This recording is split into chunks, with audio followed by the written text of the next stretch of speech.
I should have wondered why the window seat was empty when the rest of the coffee shop is full. I look around to see if there's another seat available, but there isn't. Well, I'm not fussy. I can put up with a few drips. I'll be leaving soon anyway. It's okay, I say. Just thought I'd let you know. You might need to get another bucket. Racer shrugs again. Look, I recognize. It's the famous "I'm going off shift, so what do I care?" look, and heads back to the counter. Struth. The guy opposite suddenly exclaims. His voice has risen. He's making exaggerated signals, gestures with his hand. The word "struth" make me smile inside. It's a word Dad used to use. I don't often hear it anymore. You know what he says now? I'm sick of these intellectual types with their 6 degrees from Cambridge. He listens for a bit and then says, "It should not be the try to fill a junior level position. It should not. But everyone Chloe finds for me.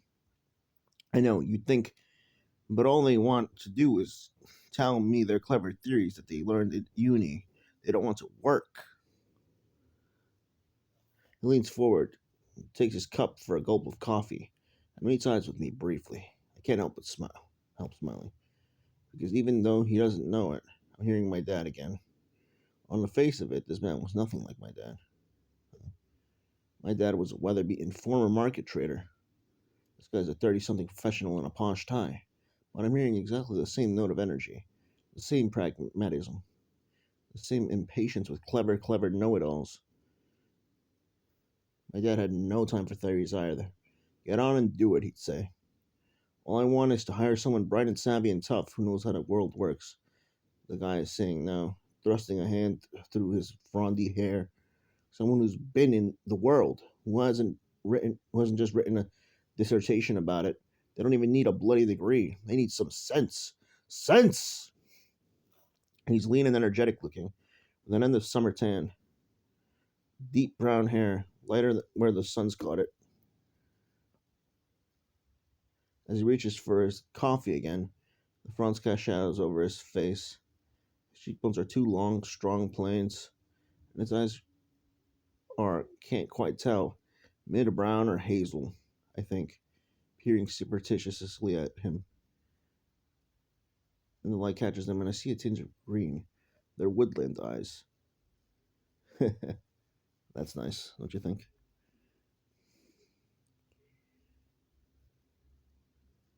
It's a thing of mine. Classifying eyes, mine are double espresso. Ryan's are California sky. Mum's are deep sea blue. And these guys are woodlands eyes. I know, he says more calmly, with ire apparently vanished. So I'm having another meeting with Chloe next week. I'm sure she's really looking forward to it. His mouth curves into a sudden infectious smile. He can laugh at himself. That's one up on Dad, who was the sweetest, most soft-hearted person in the world, but didn't really get the concept of banter or laughing at yourself. You could never have sent Dad in the reverent, jokey birthday card. He would have just been hurt or offended. Damn, I feel bad for you. You had to deal with a father like that. Ah, man, that's strict father. But hey, at least you had structure in your life in that way, where your father would actually be, intelligent enough to be like, "Don't joke with me." You know? Oh, that guy shifts on his chair. "Look, I'm sorry." He passes his hand through his hair again, but this time he doesn't look that angry. He looks upset. It's not happening. Briani? He gets ahead of himself or herself. So no home gym, not for now. Tanya's designs were great. She's very talented, but yeah, I'll pay her for her time. Of course. No, not with dinner. Gets firmly, with a proper invoice.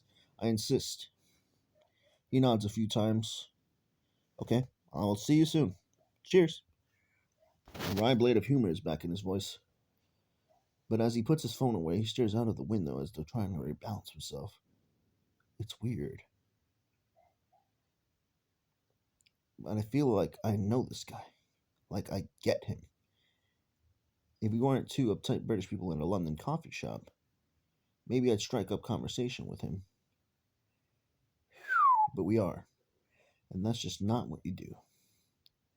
So I do that traditional only thing of pretending I didn't hear a word of that phone call and staring carefully into mid-air in a way I won't attack his gaze. The guy starts typing on his laptop and I glance at my watch. 5:45 p.m. I should go soon. My phone buzzes with a text and I reach for it, madly hoping it's Jake saying, Ryan's here, or even better, Ryan texting me himself, but it's not. Of course, it's Hannah, replying to the text I sent her father. I quickly scan her words. Ryan's back? I thought he was in LA. Unable to stop smiling, I type a quick reply. He was, but he's here and he's unattached. What the fuck? And he was asking about me. I press send, then instantly realize my error. I put too many exclamation marks. Hannah will see them as warning signs. She'll be on the phone within half a minute. I've been friends with Hannah since we were 11, and both elected as class monitors. Once we knew we'd found kindred spirits. We're both organized. We both love lists.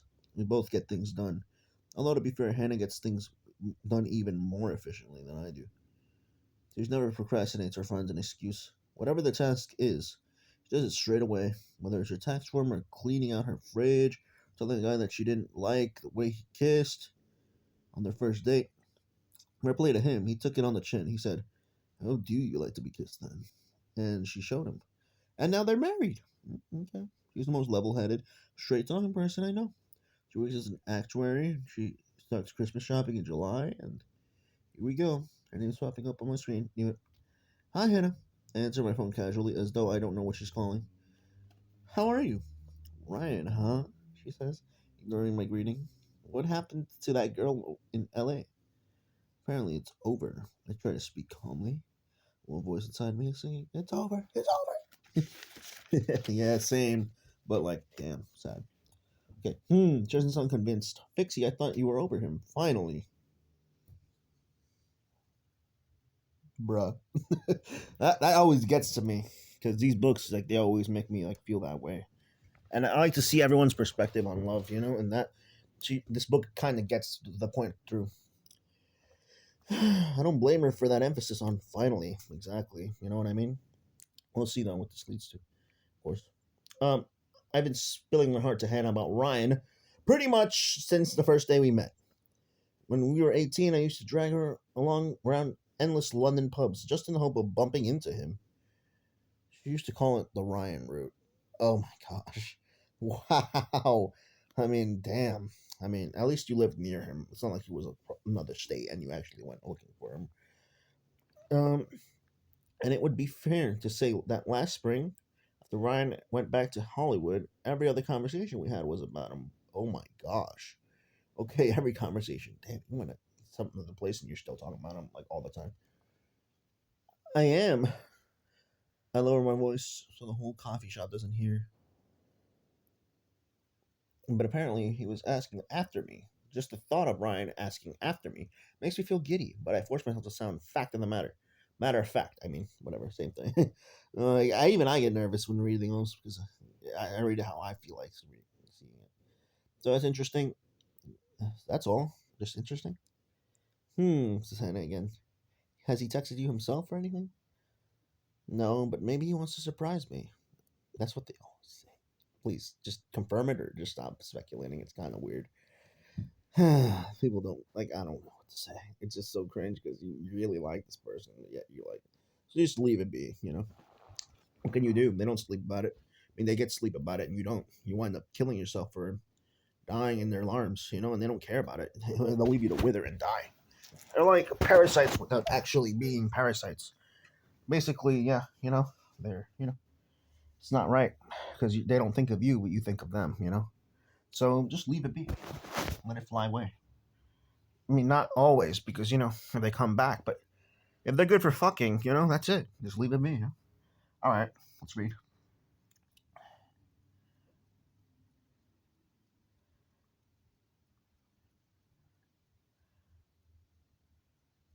Says Hannah again. Has he texted you or anything?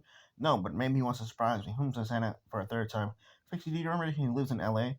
I know. I say, and your whole life is a family shop. I know. So there's no prospect of you actually getting together. Hannah carries on relentlessly, like having a relationship or anything. It's not going to happen. Stop spelling stuff out, I hiss crossly, turning toward the window for extra privacy. You always have to spell things out. Well, you can just abandon your shop. I mean, unless Ryan abandons LA, which, I don't get why he would. Yeah. I mean, you at least have people to run your shop for you.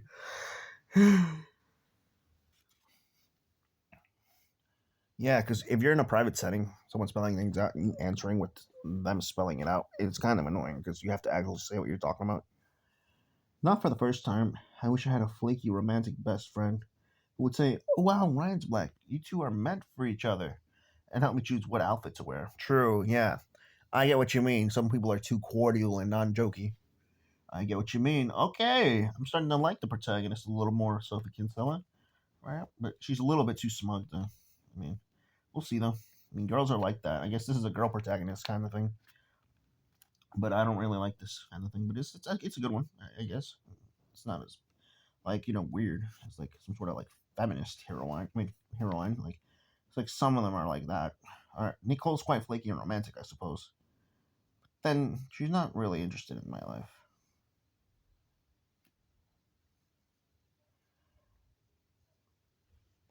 I'm spelling things out because I know you, says Hannah. And what I worry about is that deep down you're still hoping for some kind of sort of miracle. There is silence. I'm not going to say don't be ridiculous because there's no point in lying to your best friend. It's like a 10% hope, I say at last.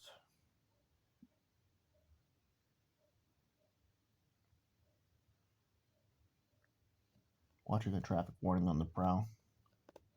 It's harmless. It's not harmless. Hannah contradicts me with energy. It means you don't even look at any other men. Same. I get what she means completely. Ever since I met certain girl, I don't look at any other women. And it's not harmless because you weigh down your options and you don't have any, and so you waste all your time with their thought in your head. Yet they don't lose sleep over you, and that's the sad part. And then if you tell them in the future, they still look at other men, and you are just in her and your